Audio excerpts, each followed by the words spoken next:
I am not an organized person. Keeping a studio that is clean or tidy or just like neat enough that I can start work easily without a mountain of stuff to clean up first every day, that's a real uphill battle. That being said, having a studio that works for you is like the way to be a professional artist. So if a trick is out there, I have probably tried it or already use it to keep myself organized. So today I thought it'd be cool to film a kind of different kind of video and talk about those, and specifically talk about my favorite travel easel. That's the easel that so far you've seen in all of my videos, and all of the cool hacks that I found that make it even better. So I got the Edge Pro Gear Paintbook because I needed an easel that I could take to friends' studios or to workshops or to paint plein air.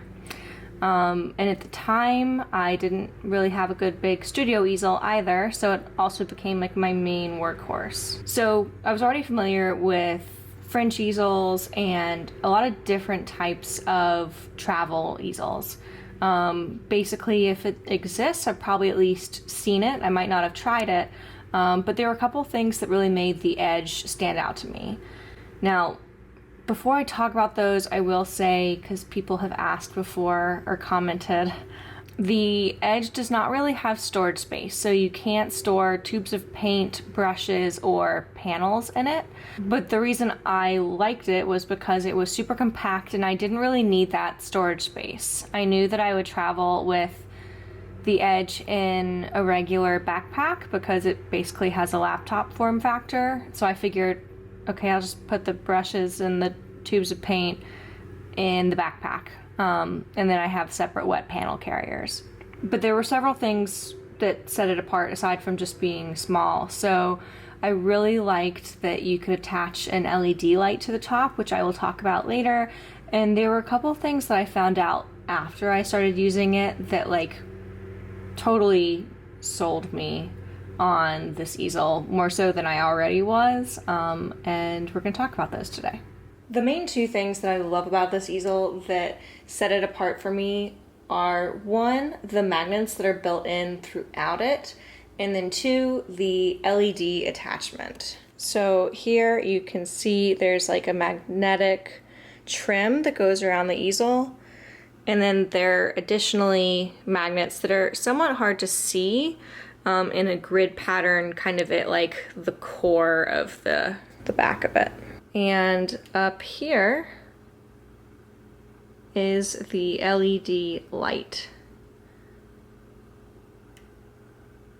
So you can see, it's probably kind of hard to capture on camera, but it really does an excellent job, no matter what my studio lighting situation is, of keeping everything super well lit while I'm working. So first I want to talk about the magnets. One thing that always annoys me about easels, whether it's a travel easel or a large studio easel, is having to paint around clips, or worse, a mechanism that doesn't hold your panel or your canvas securely in place at all. It's okay enough when I'm painting to work around the clips, but the part that really like grinds my gears is when I'm finished working on a painting and have to remove the panel.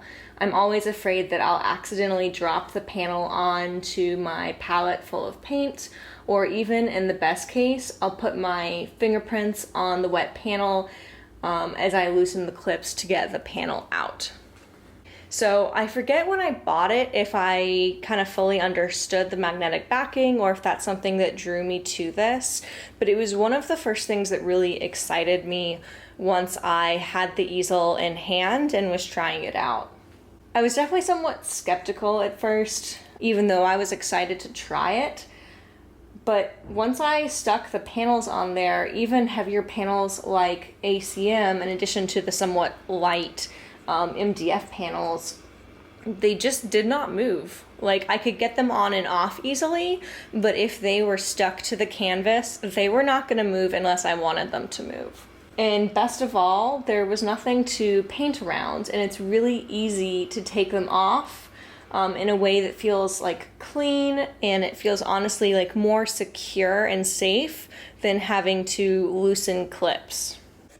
So here is just a little study I did back in October that I actually happened to have the original Edge backing for. So you can see this looks like pretty sleek and professional. I've definitely beaten the hell out of it.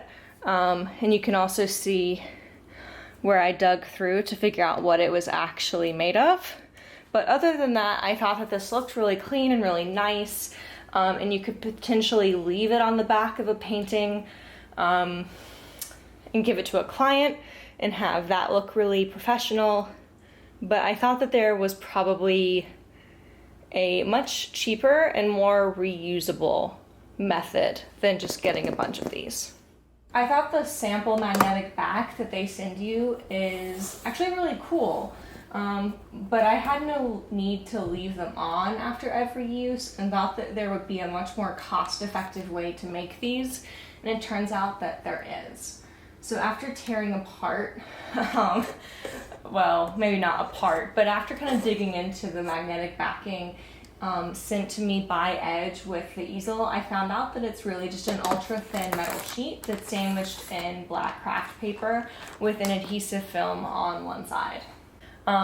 Sadly, I don't have like video of this to show you, but first I tried to DIY my own metal sheets from the hardware store, but realized that without super specialized tools, even super thin sheet metal is really hard to keep from warping as you're cutting it. So I gave up and I went to a local sheet metal supplier and asked for the thinnest ferromagnetic sheet that they had. I had them cut the sheet into 5.5-inch squares, and I think the entire endeavor cost me $45, which included the cutting, and I did this while I waited. It was like maybe 10 minutes for the entire process. So these are what the little sheets look like. They're super duper thin, and I think I had probably, I don't know, like an 18 by 24 or maybe just a 2 by 3 foot sheet of this cut down. I probably have like 40 of these little squares. Most of them are already on the backs of panels right now. Otherwise I would have like a big old stack to show you. But this should be enough to kind of give you a sense of what I'm talking about. So once I got home, the first thing I did was make sure that my metal squares clung really securely to the easel, which they do. The only way these move is if I'm deliberately trying to move them. They don't slide down or fall or anything like that. Now I will make a note here that occasionally you see my panels shift when I'm scrubbing in an initial wash. Usually that's just a little bit more vigorous movement, and even then it moves the painting only minimally, and I don't even really think about it other than making sure everything still looks good on camera. But in case you noticed in my previous videos, I did want to mention it. But the panels are never at risk of falling here. The only time I've managed to destabilize a painting or feel like the setup wasn't secure was when I was working on like a 12 by 16 panel or larger, because they hang off well beyond the edges of the easel. For those cases, I do flip around the magnetic clips that are built into the edge, and I use those for extra stability. So here you can see a 12 by 16 panel. This goes well beyond the height of this, so if I were to kind of push back and forth here, I could get some instability. But if I ever really wanted to lock this down, it would be pretty straightforward. Once I had determined that my metal squares were good to go, though, it was time to figure out the adhesive, because after all, it doesn't matter how magnetic these are. If they aren't being held on to the panel really securely, it's kind of all for nothing. I tried a number of things, from rubber cement, which you can actually like see the residue of on the back of this panel, to putting tape on the back of the panel. But what I found actually works best are these little command strips by 3M. They are single use, which is sort of a bummer, but I've literally never failed to hold a magnetic sheet onto my panels with them. They're super easy to apply and they come off really cleanly and easily when I'm done, to the point where when it's time to varnish and frame a piece, the back of my panel looks super clean and super professional. Now, it doesn't really matter which side of the command strip goes onto the panel and which side goes onto the sheet, but just to be safe, I always put the wall side of the strip on the panel since that's the actual valuable thing here. And just for comparison, here's the side that goes on to the magnetic sheet. I will say that if I were to do this again, I would probably just cut the sheets into 5-inch squares instead of 5.5-inch. At the time, my minimum panel size was 6 by 6 inches, so 5.5 inches made sense. But now I do have some 5 by 7 panels that I use for studies, so I don't see any reason why 5 inches wouldn't just be the better size. On larger pieces like 11 by 14 or 12 by 16 panels, I just put 2 squares next to one another so that both ends of the panel are magnetized. So I don't really have concerns about the squares being too small. I can always add more. And other than occasionally doubling up, I found no need to have more coverage on a given panel. You definitely don't need all parts of it to be magnetic, just enough that the magnetic pull is balanced and both of your magnetic squares come in contact with the magnetic parts of the paintbook. One note here before I move on to the next item. Do not forget to take these off. There is no reason to leave the magnetic sheets on your panels after you're finished painting, and they're totally reusable. So make sure that you remove them after every painting so you don't eventually run out and have to repeat this process of having sheet metal cut for you. There is no reason that your $45 investment should not last you basically forever. So the magnetic backs aren't the only things that I found that I can easily upgrade inexpensively for this easel either. I knew from the beginning that I really liked the idea of an LED light for a travel easel. It's great for friends' studios that aren't always lit for having more than one easel in there at a given time. And it was also great for my studio because I don't really have studio lights installed. But the LED light that I received was not super impressive. I wish that I could show you what it looked like. I'm pretty sure as soon as I upgraded it, I threw it away though. So I'm sorry that I can't show that to you, but I hope you will take my word for it. I think the most valuable part of the kit for the LED light is the actual gooseneck mechanism that attaches it to the easel. But the light itself, I found the exact one that they sell you in the kit on Amazon, and I wasn't particularly pleased with that particular LED light. The attachment into the gooseneck mount was just plastic, and it couldn't actually stay in place. It kind of just like hung there, and the weight of the LED plus the battery pack eventually pried the plastic casing of the LED light apart. There also wasn't a way to power it via an outlet, so I had to constantly swap out batteries. The battery that comes with it, I believe, is a Sony NP-F550. But it runs out quickly if you actually turn the brightness up at all. So my next step was to try the heavy-duty NP-F970, which seems to hold a longer charge, but it's also just physically a lot heavier. This upped my battery life with the stock LED lamp to maybe 2 hours, but I had to have 3 on hand at all times. One was always at a full charge, one was always charging, and a third would be in use in the lamp.